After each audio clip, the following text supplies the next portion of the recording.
everybody, and welcome to this playbook episode of 30 Minutes to President's Club. My name is Armand Farouk, and I'm here with my co-host and now co-author and always co-goon, Nick Cegelski. Folks, we have officially finished our book on cold calling called Cold Calling Sucks, and That's Why It Works. And so this is a special 60-minute cold calling playbook that will teach you everything you need to do on the phones and everything you need to do off the phones to be a top 25% dialer. Nick, why should people listen? Cold calling sucks, but it is the number one way to fill your pipeline. And unfortunately, it's always going to be hard, but we are going to show you some stuff in this playbook to make it a little bit less hard and way more effective. So what are we covering today? Alrighty, so this is going to cover 4 different things. Number 1, we're going to answer the question of, is cold calling even worth it anymore? Number 2, if we decide that it's worth it, then we'll talk about the first 60 seconds. So how to open a call and then how to deliver a value proposition or what we call a problem proposition. Then from there, you start to get some objections. So in step 3, we'll cover all of the objections you'll get, plus the things that actually prevent you from having conversations, like gatekeepers or what happens when you get stonewalled with a voicemail. And then last thing we'll cover is everything you do off the phones in what we call how to be a machine, aka how to increase your connect rates, your set rates, your show rates, and make as many dials in as little time as possible. All right, let's get into this thing. But folks, if you like what we cover today, we did write a book on this, and there's a ton of detail that we're not going to be able to get into in this playbook. And so if you want to get access to the 30MPC book on cold calling sucks, and that's why it works, go to 30mpc.com/book, and you can find it there. So let's first answer the question of, is cold calling even worth it nowadays? So the way that we answer this question is in 3 steps. So number 1, we need to figure out how many dials does it even take for a rep to book a meeting? That's number 1. Number 2, are there other benefits to cold calling even if you don't connect with a prospect? For example, does it boost your email reply rate? And then number 3, is that even worth the time you would spend cold calling, or are you better off using that time in other dimensions of selling? So let's start with the average rep. Oh, so Armand, we're going to talk about your numbers. Wonderful. Correct. Yeah, we cut Nick's numbers, the below average rep. So this is starting with the average. All right, so what we did was we partnered with Gong to analyze data from 300 million cold calls to look at different percentile accomplishment on cold calls for different sellers. And what we saw for the 50th percentile, the average rep, is that when they make 800 dials, which is about an hour of cold calling every day for a month, they will connect with about 5.5% of those prospects. So they actually get 43 people on the phone for the 800 calls that they make. Of those 43 conversations, they book meetings with just 2 prospects. That's 4.6% of a meeting booked rate. And what that means is if you're making an hour of calls a day, Armand, every single business day of the month, you book a measly 2 meetings. And so if you're an average rep, it's not really worth it.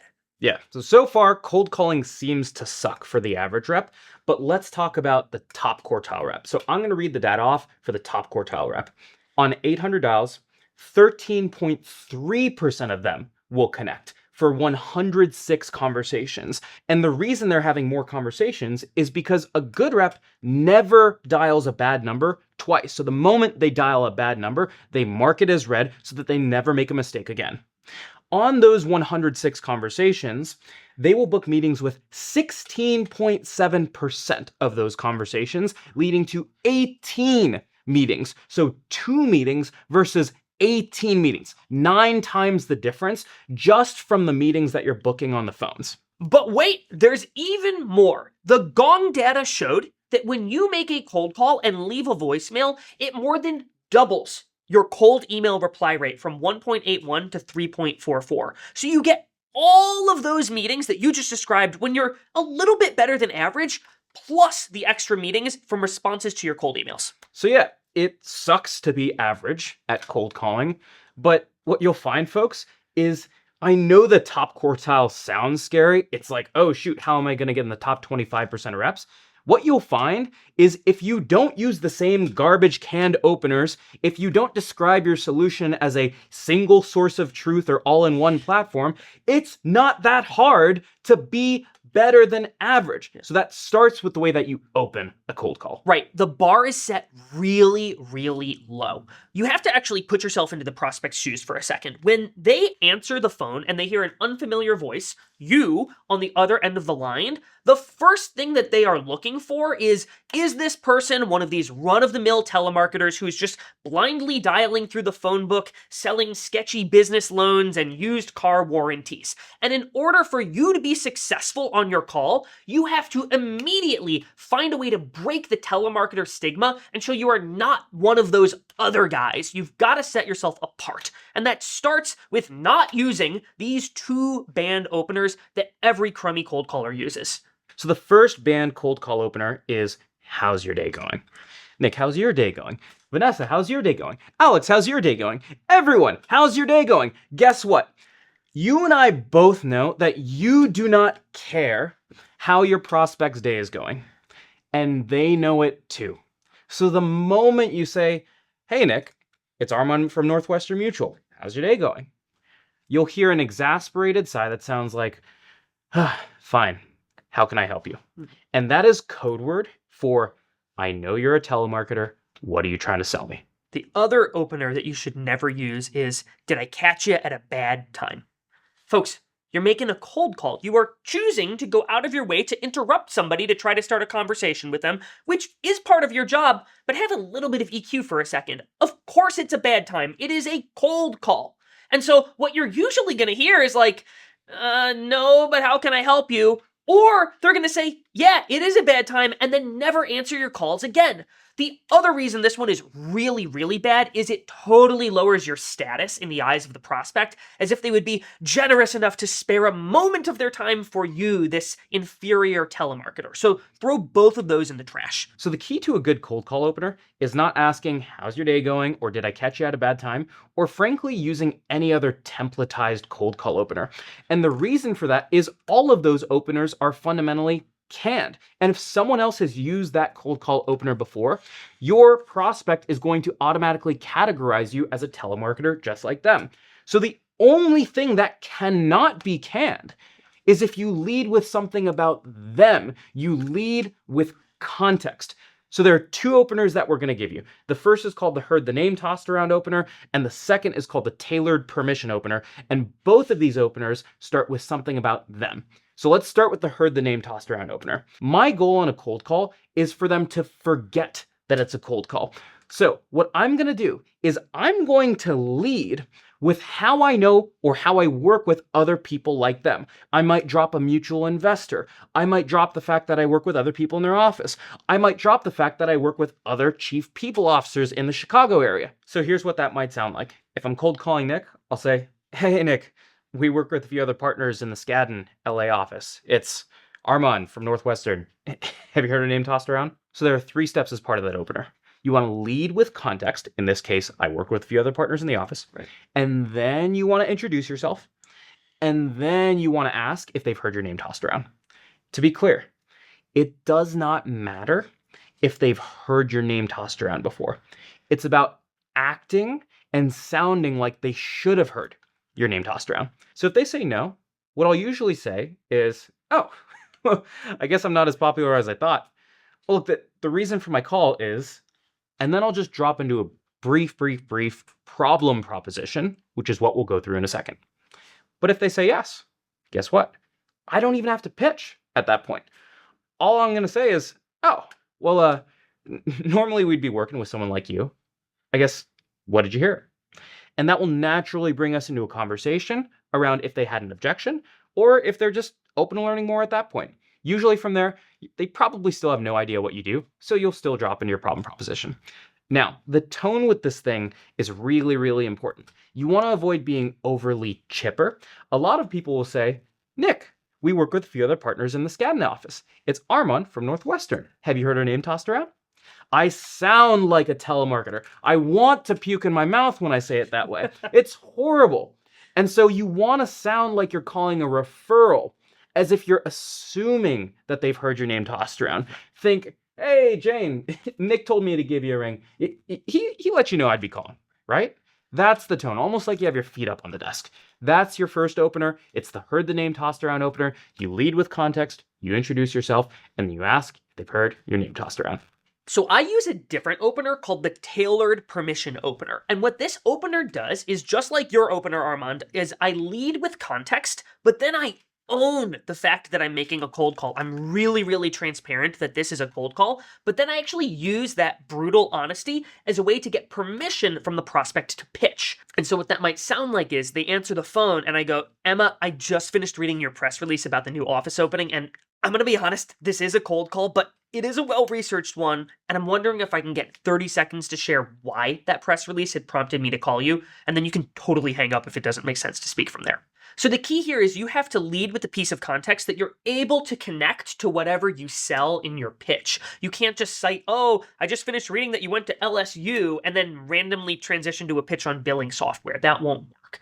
And so examples, when I sold billing software to law firms, the context that I would reference would be stuff like, hey, I just finished reading about the big case win, which would mean they'd be collecting money, which we could help with. Or I just saw you open a new office, which usually would have tax implications we could help with. Or I would say, hey, I just was reading up on the new litigation practice you launched. That would add billing complexity for the law firm. So write down the top 5 things that you'll frequently look for as your go-tos for the first piece of this opener, and then this actually makes your pitch that much stronger because now you can relate your opener to the pitch that you'll give later in the call, and there's actually some connection there. So Nick, what happens if they say, no, you can't have permission to tell me what you do? Yeah, there's going to be people that say no, Armand, and they're not saying no to your product or what you're selling. They're saying no to your cold call. They are objecting to your interruption. And so you might say something like, shoot, this one's totally my bad. Hey, just so nobody from my team bugs you again, is it just that I caught you at a horrible time? Or is it that you already know what we do and this just isn't interesting to you at all? And so both of these openers are going to help you get to the part of the call where now it's time where you actually have to tell them what you do, Armand. Yes, and this is when everyone begins to sound like a Billy Mays commercial, where it seems like every salesperson in the world has copy-pasted the language directly from their product marketing team to describe their solution as an all-in-one platform, a single source of truth, a single pane of glass, or the leading provider of lead management software. And the problem, folks, is none of these things mean anything to your prospects. There are 3 issues with the traditional quote-unquote value proposition. Number 1 is they oftentimes include these vague telemarketer buzzwords that don't actually mean anything to a prospect. Number 2, your solution has no context without a problem. In other words, they don't really care if you have this amazing non-stick titanium plated cookware if they don't realize that, oh, that actually helps me avoid getting the egg stuck on all of my traditional cookware. And then number 3, for whatever reason, I don't know why, people just tend to act on problems and pain more than they do on benefits. For example, I have a bottle of multivitamins on my counter. I take it most days. I forget every once in a while. If I have a headache, I never forget to take my Advil. So people act on pain over benefits. Well, Armand, I'm shocked you're not taking more Advil because you have to work with me on a daily basis. What's also really interesting is Gong pulled some data comparing buzzword language to problem-based language. And buzzword language, stuff like single source of truth, leading provider of X, single pane of glass, had a 5.5% success rate on cold calls, but problem-based language was 3 times as effective. It had a 16% success rate. So if you're not sold on problems, you've got a problem. Let's talk about how we make a problem proposition. So there are 3 steps to describing your problem proposition on a cold call. Step number 1 is you want to describe a problem that is so triggering that it literally gets your prospect to sit up in their chair and be like, okay, that's pretty annoying. Yeah. Step number 2 is if you spend 80% of your time talking about the triggering problem, correct? You only need 1 sentence to explain the solution. So step 2 is a 1-sentence solution framed in terms of we do X to solve the problem. And then step number 3 is a low friction or an interest-based call to action. You're not going to ask for a meeting. You're not going to ask for a 30-minute session with a specialist on your team. You're going to ask for, are you open to taking a look? Or are you opposed to learning more when I'm not cold calling you out of the blue? You want to validate that they're even interested in learning more before you ask for something even heavier, which would be a meeting. So what does that sound like? Right, so let's make this real. So I used to sell billing software to law firms. Really, really exciting, I know. And one of the problems that these law firms would deal with is they would often send their bills to insurance companies, which have really, really specialized requirements. And there was often a lot of back and forth between the firm and the insurance company in getting the bill paid. So when I might say, Armand goes, go ahead, give me your pitch, I'd say, great, thanks. Look, Armand, the reason that I called you is most of the CFOs of the insurance defense firms that I talk to think it's pretty ridiculous that they have to deal with so many deductions, rejections, and appeals on the bills that they send their insurance carrier clients after they win a big case. And we work with about 300 different law firms in the US, helping them cut down on appeals by alerting their attorneys to violations on the billing guidelines right when they're doing their time. And look, I know I got you totally out of the blue here. I guess I'm wondering if you might be open to taking a look when I'm not totally calling you out of the blue. So folks, a lot of times I'll talk to sellers, and where they screw this up is they think they're being specific about the problem, but they're not. So when I sold compensation software, I would hear reps say things like, people really hate running merit cycles, or running your merit cycle takes a lot of time. Or in the case of Nick's billing software, you might say something like, it takes a lot of time to enter your time as an attorney. Right. Those aren't specific enough. You want what I call hairy lollipop specificity. And so if I describe this, if I just say people don't like it when you drop your lollipop on the floor, it sounds sort of crappy, but if I explain this to you, imagine you're licking a lollipop and you're walking across your shag rug and you drop the lollipop on the floor and it gets rolled up in the dirt and the dust of the shag rug. And then you lift it up to the light. What do you see? You see a bunch of glistening hair hanging off of your lollipop. That's the level of visual that you need when you describe the problem. You want to include things like the scenery. Where were they when they experienced the problem? The specific annoyances. What were they doing? What were the tasks? What were the clicks? What were the spreadsheets? What was the lollipop? You want to make this as dangerously specific as possible so they are literally triggered and they sit up when they hear the problem. Right, you call it dangerously specific because you're actually better off being a little too specific and maybe even overshooting their specific problem, because even if they didn't deal with a deduction, rejection, and appeal on the case, if they dealt with one or they dealt with a similar problem with the bill to the carrier, it shows them that you know what problems people like them are dealing with. Again, to your point of being a peer, now they're actually going to entertain a conversation with you rather than you being too generic. So it's okay to be dangerously specific. That's better than the inverse. So the unfortunate reality is, well, every once in a while, someone will be like, sure, I'm open to learning more. Usually, they are not open to learning more, and they'll give you an objection like, I'm not interested, or call me in 6 months, or I'm already using another provider. What's the issue with the way that most sales reps handle objections? So most salespeople actually misunderstand what's going on when they hear those early objections on a cold call. When your prospect says, I'm not interested, it's not that they're not interested in your product. They're not sitting there seriously considering the pitch that you just gave them. They're saying, I'm not interested in your cold call, even if they don't directly come out and say that. And so you need to understand that when you make a cold call, you're interrupting somebody, and that puts them in this fight or flight state where they're just trying to get off the phone with you. Their objection has nothing to do with what you sell, it's to the interruption. And so the mistake that most sellers make is they try to handle the objection instead of handling the reaction. Right. And that's why the way that we handle objections is what's called the Mr. Miyagi method, which is when Mr. Miyagi from Karate Kid gets a punch thrown at him, he doesn't counter with a punch immediately or even try to block the punch. Right. What he does is he waxes the punch off and then he waxes it on. Essentially, he's redirecting the momentum of the objection or the punch and then gliding it in another direction so he can then counter. And so there are 3 steps to doing this in practice with objections. Step number 1 is you want to agree with the objection to disarm the reaction. It's almost like you're pulling out the chair from underneath your prospect where they're trying to kick and you're not going to kick back and they're surprised that you're agreeing with them. Step number 2 is you want to incentivize conversation. You want to get them talking, which puts them in a more comfortable state. And then once I've gotten them talking, step number 3 is you want to sell the test drive, not the car. AKA you want to sell the meeting, not the product. You want to answer the question, what would you get out of meeting with us even if you didn't buy? So let's break that down step by step. Step number 1 was to agree with the objection. So for example, if someone says something like, I've got no budget, I want to remove all pressure and almost surprise them with the fact that I'm going to agree with them and not pitch. So if they say no budget, I'm going to say, totally get it, man. Look, nowadays, it's honestly harder to keep a tool, let alone it is to buy something new.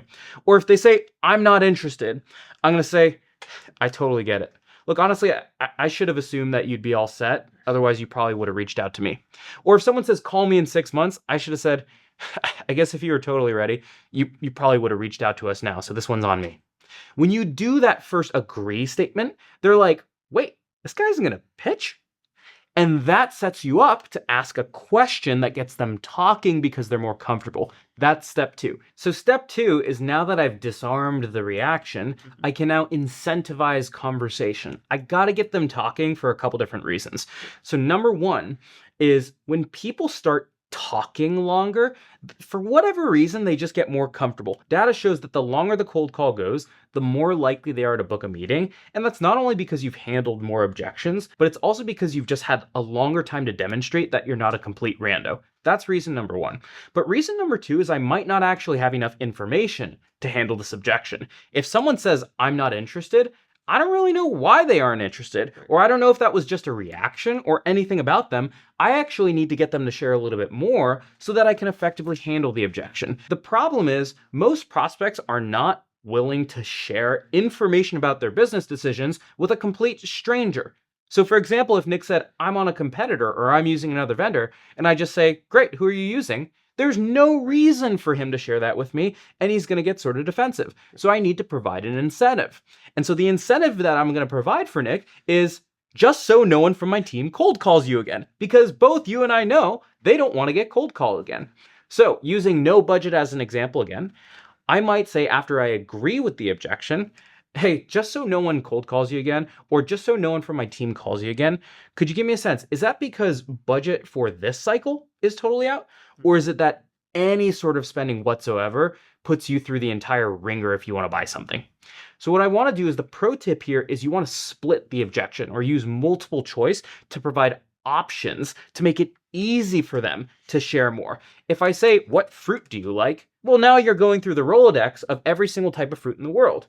But if I say, hey, of fruits, do you like fruits like berries, or do you like fruits like mango that are a little bit more citrusy? I make it easier for you to decide if you like berry or citrus fruits. I'm bringing you one step closer to the answer to make it that much easier for you to respond. Once they share a little bit more, now I can move to step 3, which is to sell the test drive. So at this point, I've gotten them talking, I've learned a little bit more about the objection, and now what I need to do is I need to answer the question.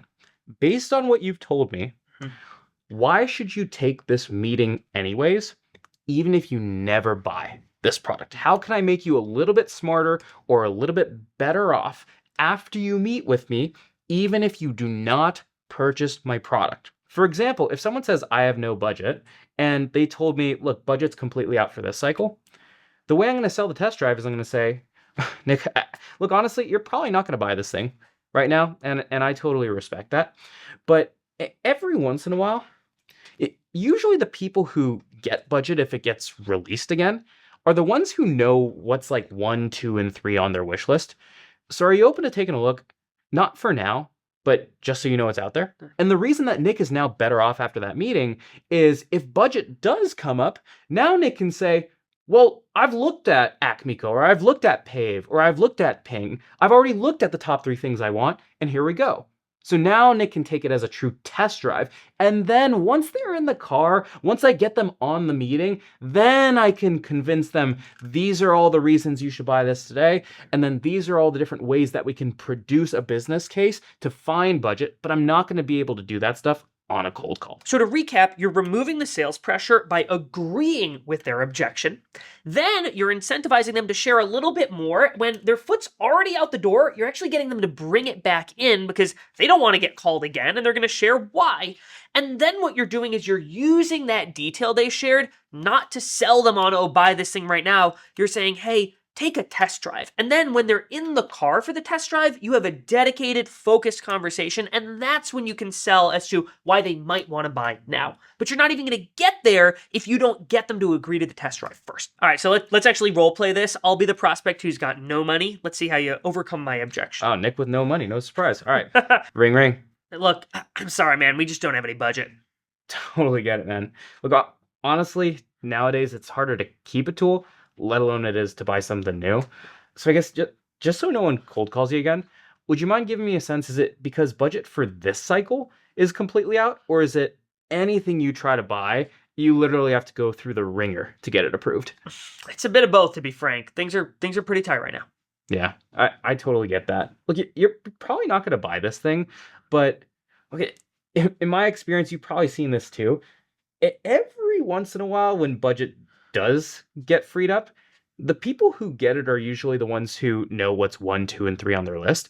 So I guess, would you be open to taking a look, knowing you're not going to buy this now, just so you know it's out there? So agree, incentivize, sell the test drive. Those are the 3 steps of the Miyagi method. Folks, the hardest part of this is the middle part of the Miyagi method, the incentivizing conversation. So I can't just ask Nick any question about no budget. I need to be able to split the no budget objection into, is it this cycle or is it getting anything approved? Or for not interested, I might say, hey, is it just because this isn't a problem you're focused on, or you just hate getting cold calls?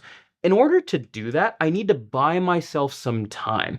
So try to templatize your agree and test drive statement at the beginning when you're just getting used to this. So the way I would templatize my agree statement is I might use a mini stock phrase that sounds like, I totally get that, or I should have assumed you'd be all set.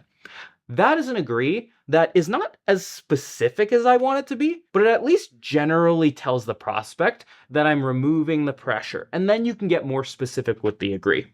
The way you can templatize the test drive is you can say, hey, my guess is you're not going to buy this thing, but are you open to taking a look? Not for now, but for later. Again, it's not as specific as I would want it to be, where I would normally say, hey, the people who get budget are the ones who yada, yada, yada, yada, right? But it's at least enough to say, hey, I'm going to remove the pressure of the sale. Are you open to taking a look?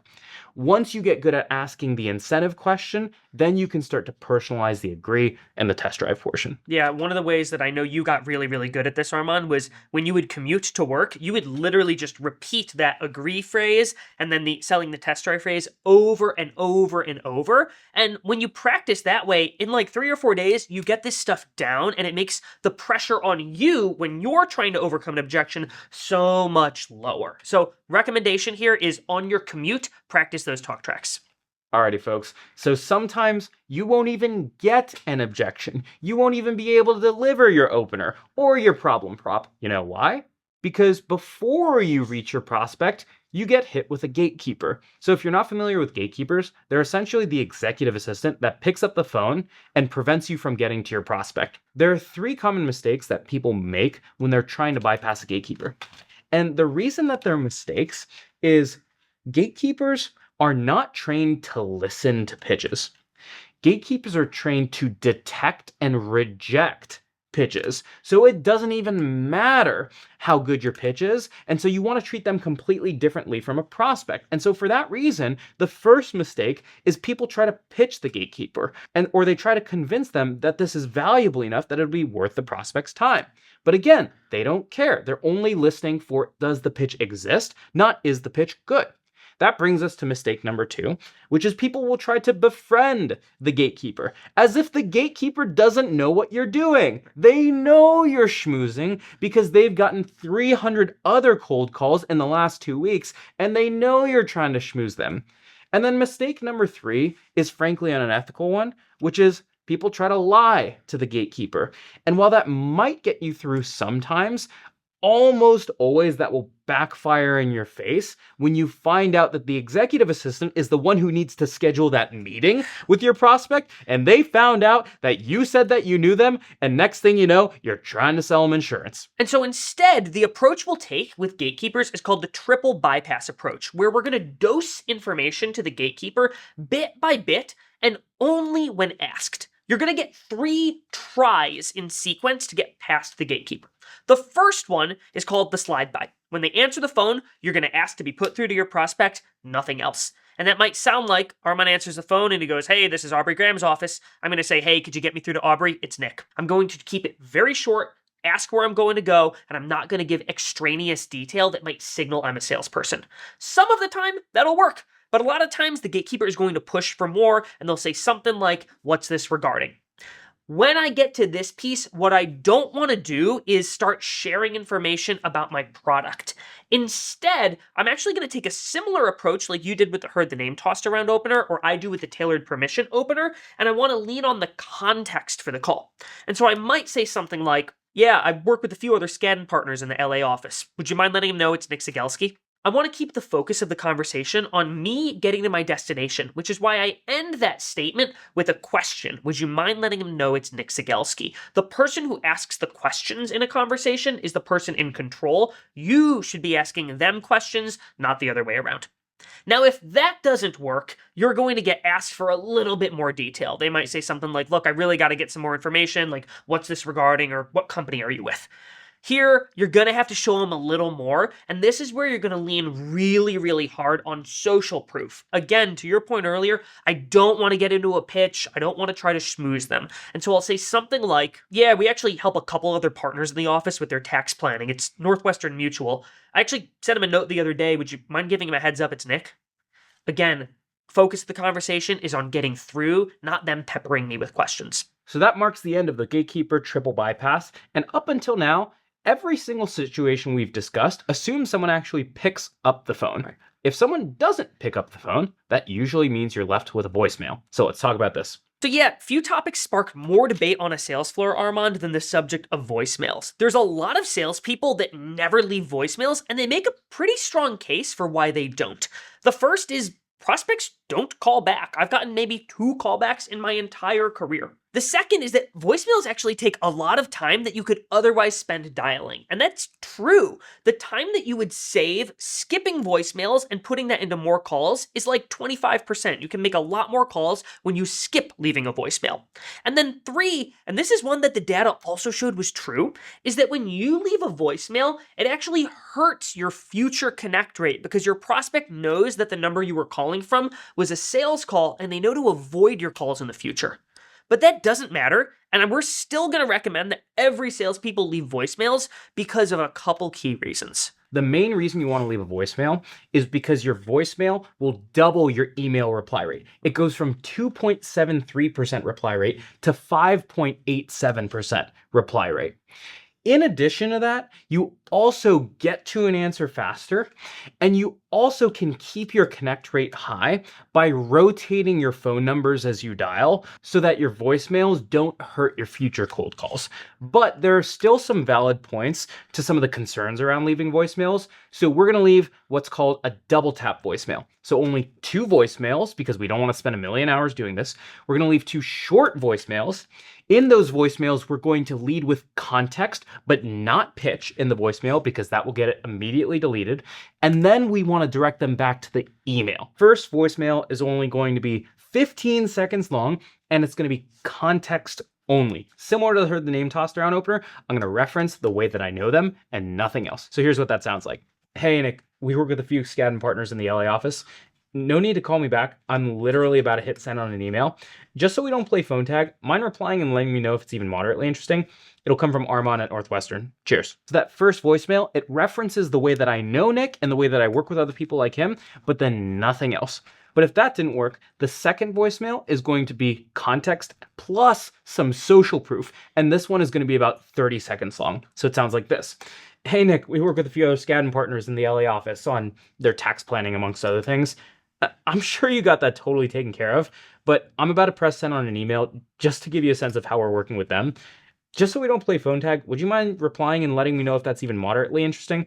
Again, it'll come from Armand at Northwestern Mutual. Cheers." It's very similar to our approach with gatekeepers. The first time, you want to give them as little information as possible to draw out the reply. But if context only didn't work, I'm then going to explain how I work with their other peers to get a couple more replies. But again, the entire pitch is reserved for the email. Awesome. So folks, now you have everything that you need to succeed on the phones. From the moment that you pick up the phone, ring, ring, ring, whatever happens on the other side, whether your prospect answers, whether it's a gatekeeper, or whether you hit a voicemail, you know what to say and you know how you should sound. However, I remember a story that you told me, Armand. You were a VP of sales for a long time and you coached over 100 reps over that time. And one of the things that you observed was it was never the rep who made the most calls that actually booked the most meetings and did the best from a quota perspective. And that was because the work that they were doing off the phones, which took time and meant that they could make fewer dials, impacted the work on the phones. So what we're going to talk about now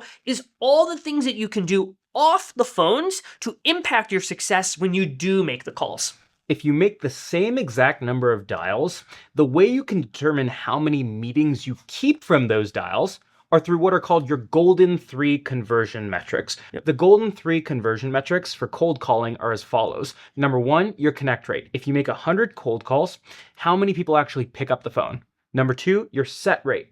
If you have 100 people pick up the phone, how many of those conversations turn into meetings? And then number 3, if you book 100 meetings, how many of those meetings or those prospects actually end up showing up? And you can tweak each of these metrics to make it so that you can book more meetings without making more cold calls. So let's start with connect rates. There are 4 ways that you can boost your connect rate when you make a call. The first is you should call the number that has the highest likelihood of being answered, which is usually mobile and direct lines. When you call mobile and direct lines, they have a higher pickup rate, and they also allow you to skip the gatekeeper since it goes right to your prospect, which should allow you to also make more calls in that blitz. Rule number 2 is to mark your tracks when you are cold calling. Marking your tracks is simply as you dial through a new list of numbers for the first time, you should be taking notes about those numbers so that the next time you call those numbers, you're more efficient in working through them. And so what that might look like is first, if you're hitting phone trees, you should document the inputs that you need to hit, 1, 3, 5, 2, 7, 6 pound to actually get to your prospect so that the next time you call, you can just punch it in right away and not have to listen to the entire phone tree automated voice. Another thing you might do is mark your numbers as red, yellow, green, based upon whether or not it's the right number and your confidence in that. Red numbers are obviously bad numbers. You hit busy tone right away, or it's the wrong person. Mark them as red so you never waste time calling them again. Yellow numbers are numbers you're not totally sure about, where maybe you called it rang twice and went to voicemail. If that happens to you more than once, so the second time you call it does the exact same thing, mark it as red. It's probably a bad number and move on. And then numbers where you know it's the right person, where you call and they've answered before, or you hear their voicemail and they confirm it's the right person, mark those as green because those are the numbers you should be calling. And now when you call through that list, you're going to be way more efficient when you're dialing through. And then keep notes on all other things. If there's a gatekeeper on the other side, if it's an office line, give yourself information about the numbers you're calling so that you are more efficient when you call through numbers after the first dial. Rule number 3 is abide by the law of diminishing returns with your cold calling. Some examples of that: 5 dials over 4 weeks. If you've called somebody 5 times over a month period, give up on them for now and move on to somebody else. Another example would be avoid impassable gatekeepers. If you keep hitting a gatekeeper, it's probably not worth your time fighting them if they haven't let you through. Move on to other prospects or call that person on their direct dial or during off hours when the gatekeeper's not in. And the last one would be with voicemails, leave 2. If you've left 2 and it hasn't worked, don't keep leaving voicemails. It clearly isn't working. And then rule number 4 is you want to avoid yourself as getting spam tagged. You are spam tagged if you call a prospect and on their end, they see the spam scam likely on their phone. They're not going to answer those calls. And if they do, their guard is going to be way up and your chances of success are going to go down. And so there's a couple things you can do to keep yourself from getting put on the naughty list. First is you should never be repeatedly calling bad numbers. To the point earlier, mark the bad numbers so you don't call them again and again. That will flag to the carrier that you're doing weird dialing practices. Second, if you keep calling from the same number over a really extended period of time, or if you have big spikes in your dial volume, you will get your number tagged as spam. And so what you should do is rotate the number that you call with. Most sales engagement platforms or VoIP providers allow you to purchase different numbers to call from, but you want to be careful because oftentimes they recycle those numbers and you might end up getting setting a number that's already tagged. And so the first time you call from a new number, and frankly, every now and then you should probably check this anyways, test that number and call a friend and see if it shows up as spam scam likely. So to recap, the 4 ways that you can boost your connect rate are prioritize mobile and direct lines, mark your tracks, abide by the law of diminishing returns, and avoid getting tagged as spam scam likely. So once you've maximized the number of conversations that you can get off of your dials, you now want to maximize the number of meetings you set from those conversations. That brings us to our set rate. So Nick, if I told you that you had to book more meetings, but you were not allowed to make more cold calls, there would only be 2 things you could do. Number 1, you would either get really good on the phones, or number 2, you would cherry pick your dials and cold call all of the prospects who are going to be easiest to book a meeting with or most likely to buy. We already covered all the different ways you can get good on a cold call, so let's talk about how you can prioritize your prospects. So what you want to do is you want to prioritize your A and your B tier prospects over your C tier and your disqualified tier prospects. So I'm going to make twice as many cold calls to all of my A and B tier prospects because I want to cold call them more because they're more likely to book a meeting. The way I prioritize these prospects are as follows. Your A tier prospects are going to be the ones who want to buy now. So for example, when I was at Pave, I would prioritize calling all of the prospects who I knew had an upcoming compensation cycle, or all of the prospects who I knew were hiring a compensation person right now, because that meant that they were feeling the pain of compensation. My B tier prospects had a problem. Not necessarily right now, but I knew they had a problem. So for example, if a company was around Series C or D, or if a company was growing by more than 10% year over year, I knew generally they were feeling growing pains, and they probably started to see their first batch of employees leaving, and they were probably trying to educate their employees on equity compensation. But I don't know if they're experiencing that problem right this second, or if they need to solve it right now. And then your C tier prospects are the ones who are really just anyone else you can sell to. So your C tier prospects for me would be anyone who is over 100 employees that was a venture-backed tech company, and then anyone else gets cut from the list. And so the way you actually build this list is you build it in reverse order. You start with a list of 200, and then you cut all of the disqualified junk and get to a list of 100. And then you segment your list where usually 50% of your list are C tier accounts, 25% of your list are around B tier accounts, and then 25% of your list are A tier accounts. And then the last thing you do is as you make your cold calls, there are a couple of intent signals that you want to look out for that would lead you to believe that a prospect is really raising their hand right now or is really in a buying window. So for example, if someone opens your email 4 times, call them right now. If someone replies to your email with an objection, call them right now. If someone visits your pricing page, which you can see through your marketing automation platform, call them right now. If someone raises a round of funding and you didn't catch that in your research because it just happened yesterday, call them right now. So keep an eye out for those intent notifications, and you can usually set up automatic notifications for most of those things. That's how you optimize your set rate to call the prospects who are most likely to buy. Now that you've booked as many meetings as possible off of those connects, you want to optimize your show rates. So folks, we looked at data to determine whether or not you should send confirmation emails, and if so, how many you should actually send.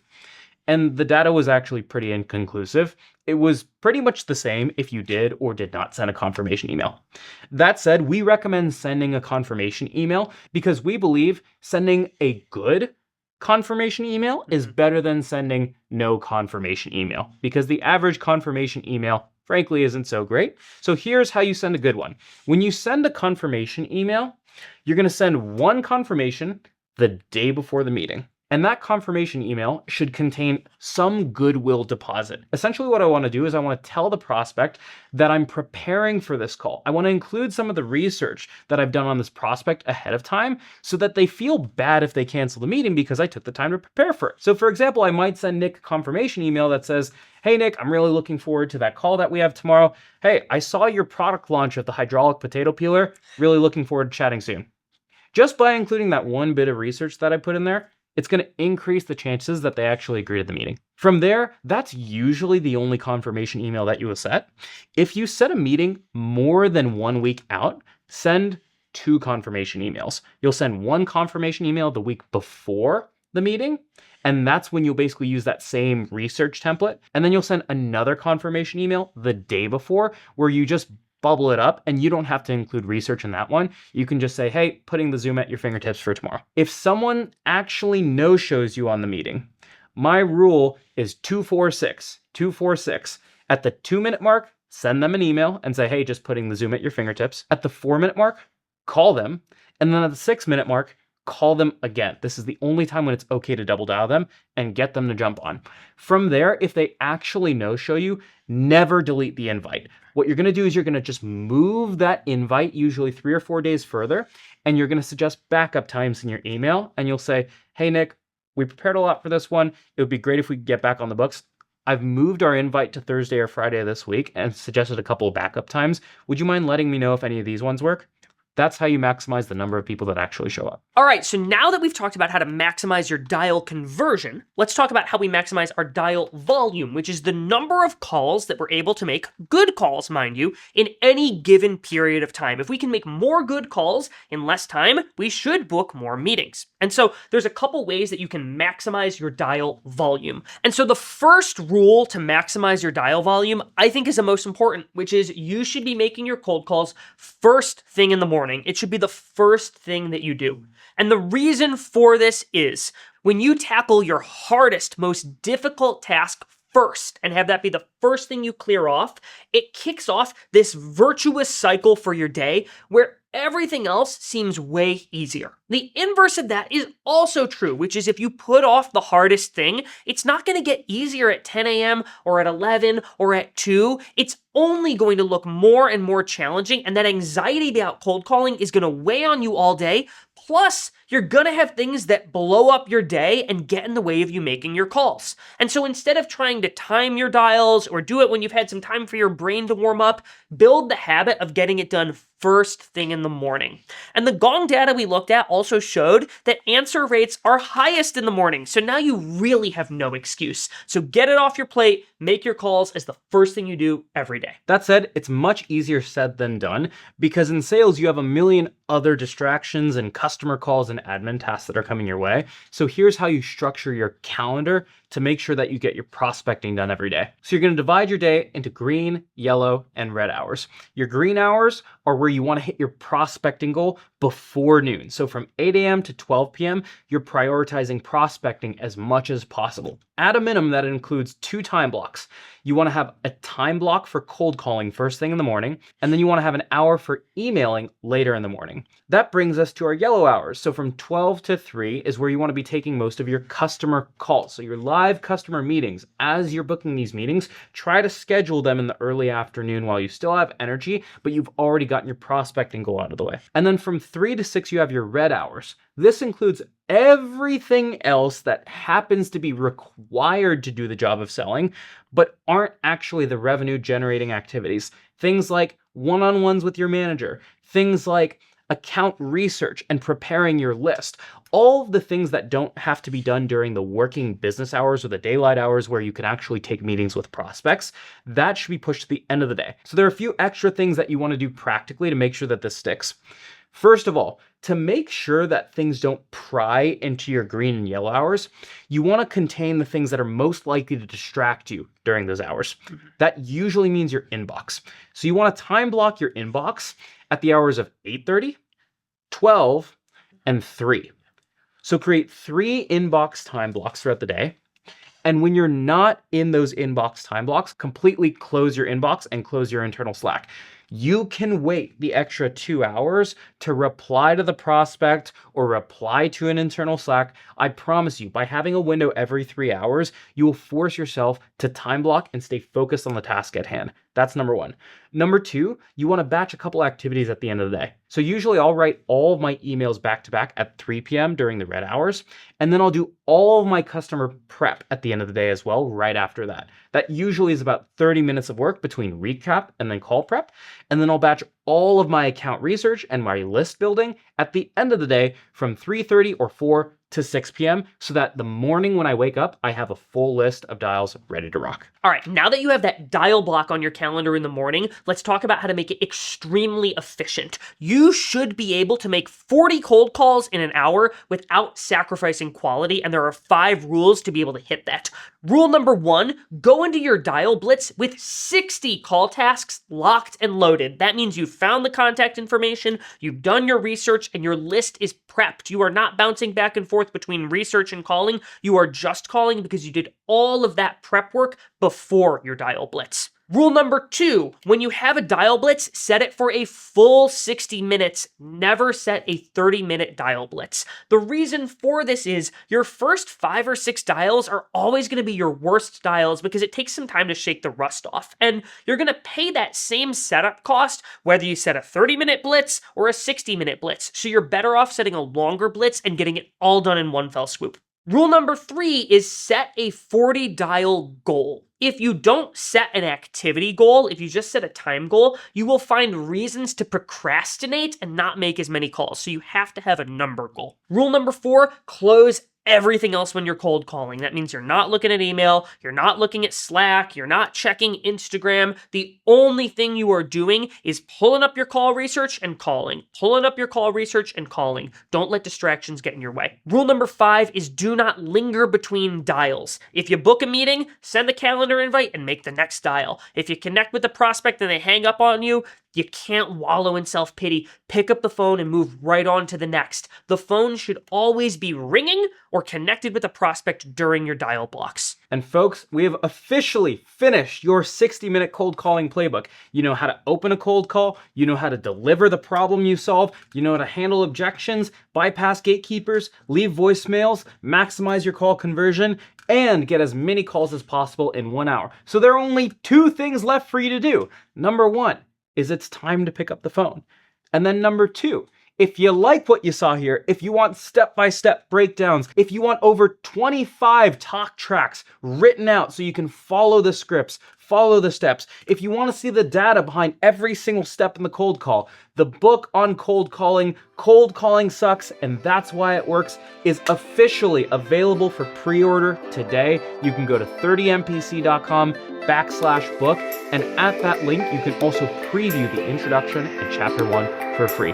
We will see you inside of the book. Thanks for listening.